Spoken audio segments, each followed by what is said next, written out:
being the worship leader here at Bethesda. And I had told my mother that I had been praying to God to use me, you know, and I'm young, I'm 29 years old, and it's so many distractions that come with this world that we live in, you know. And it was, I could just say, I work on Saturdays, you know, and I started to use that as an excuse as to why I couldn't make it to Sunday worship.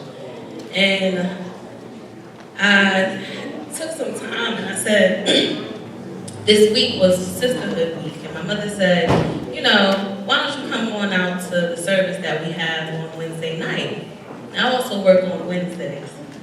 And I went to work that day, and I said, God, you know, if you just allow me not to be tired, you know, I'll try to make my way to your house.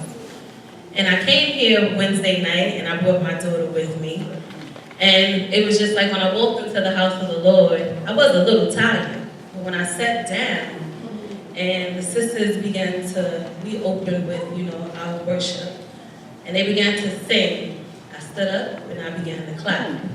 And as I began to clap, the Spirit just came over me.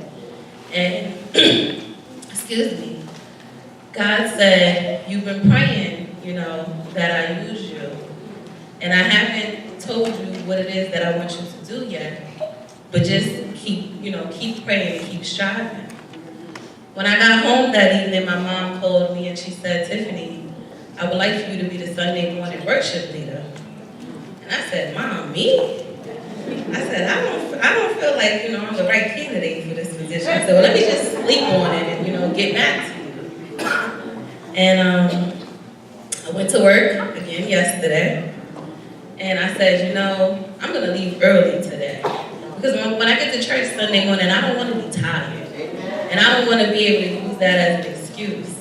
And I'm just going to stand here today and just say to my brothers and sisters, if you don't see me, just pray for me, you know? And when you do see me, encourage me, you know? I've been in the church since the age of 2, and it's very easy to, like I said, get distracted, you know? And I do pray that God uses me. He's already given me a living testimony. When I was in my 3rd year of college, I decided to go to a football game. I was studying to be a pharmacologist. I had my whole life planned out for myself.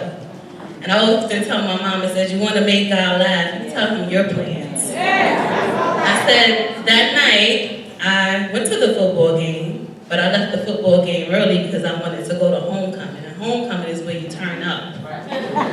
Well, we stopped at a gas station. I got out the car at the gas station. I went inside, I bought myself a beverage. I got back in the car, I said, okay, God, I'm going to go to sleep now. So when I get to school, I want to turn up. I want to have the energy. Well, I fell asleep in the backseat of that car. And for me, I woke up in New York in my mother's bedroom. And I remember trying to speak to my mother. And the words, how I'm speaking now, clearly, it wasn't so at the time. I remember trying to, my mother must have been coming from the kitchen and just walking by the room, and I was trying to sit up. And she said, Tiffany, what are you doing? You have to rest. And I'm looking at her, and I'm saying to myself, well, what am I doing here? I'm supposed to be in Pennsylvania. I was going to school out near Pittsburgh. My mother said, Tiffany, you don't remember? She said, you were in a really bad car accident. And she sat down in the chair next to the bed and she said, she had got a phone call at about 9 o'clock at night. And she knew that I usually would be in bed by that time. Because like I said, I was studying to be a pharmacologist, so there was no pretty much staying up late on a school night unless I was studying. And she said the young lady, all she told her was that I was involved in a horrible car accident. And that she was at the hospital and they put my mother on the phone with the doctors. They explained to her that they could not tell her anything because I was 21 years of age. And she had to basically get there. Now, Pittsburgh is about 8 to 9 hour drive from New York City. I don't know what time my mother made it there, but she said when she got there, the first thing she did was she put my baby brother Christopher on my chest, and she began to pray. And all I could say is, my mother's prayers, the church that I was a member of at the time, they prayed for me. And when I came to my own senses, I prayed for myself. And although I couldn't remember how to read, how to write, how to speak properly, I knew whose name to call on, and that was Jesus. And still to this very day, no matter what obstacles come my way, I still lean and depend on Jesus. As I said, I was in school to become a pharmacologist, and I was looking to make big money. But God sent me home permanently disabled with a TBI, when the doctors told me that I was at a 6th grade level and that I was to never return to college. But I put my faith in God.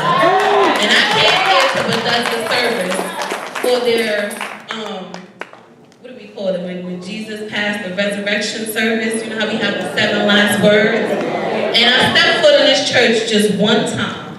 I didn't know a soul in here. And I was a member of another church at the time. My mother is married to the pastor's son. And growing up in the church, if you have ever been a member of a church, you know that the pastor's family is reverenced in churches. And when I came here, it was just something about the spirit in this place. That God said, this is where I want you to be. And I went home and I said, Mom, I didn't say anything to my mother actually. I think I waited a few days. And it was a Sunday that I went back to my church. And I said, Mom, I think this is going to be my last Sunday here in this church. And she said, well, the proper thing to do would be to speak to your grandfather and let him know that you're leaving. And he basically told me that the God that I worship there is the same God that I worship here. And I took that message and I joined Bethesda Church. And I didn't join Bethesda Church for the people. I joined Bethesda Church because of the spirit that I felt in this place. And I just want you all to know that no matter what Satan throws at you, whether it be finances, whether he's gonna hit you and he's gonna hit you close. He's gonna use your children. He's gonna use your money. He's gonna use your relationships. Okay? But you have to keep your mind on Jesus. And today just reminds me of an old-time religion. Back when they didn't have drums and pianos, and we would all gather together and sit on hard seats and just praise God for the little things. And he said, you know, change is good. You know, I got up today thinking that I was going to be downstairs in a pulpit downstairs, and I told Minister Tuck, I said, well, Minister Tuck, I'm so used to, you know, being in a sanctuary. And he said, you know, you just praise God, you invite the Holy Spirit in. That's the first thing you do when you enter into the gates of God. And when I walked in here, that's the first thing I did today. I invited the Holy Spirit in, and I watched him move on each and every one of us, you know? And I just ask that you all just keep me in your prayers. And I'm just going to pray that God continues to bless each and every one of you. And the one thing that I never lost, Pastor, was my smile. And I just thank God for my smile. Because I walk the streets and I speak to the homeless people. I speak to the people that's not dressed like me. And the people that stutter and walk with canes. Because you know what? I was this close to being that person. And God delivered me. And if he did it for me, he can do it for each and every one of you. And I just ask that God just bless you. He's blessed me enough. He don't do nothing else for me in this life.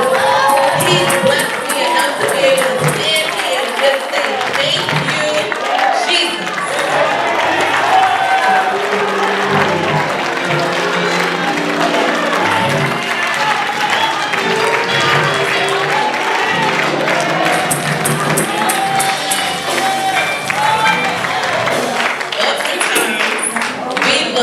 For God's blessings. But when he's blessed you with finances, I think I was taught growing up that it's 10% that you're supposed to give. Yeah. But if you can afford to give more than 10%, just give a little offering on faith. Like I said, I was planning on becoming a pharmacologist, and God took me down to Social Security disability. And with Social Security disability, I gave my 10%.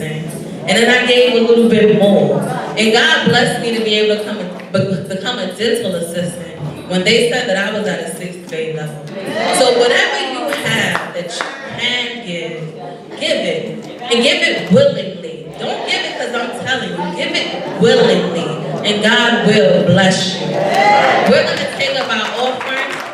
Minister Trent is going to come.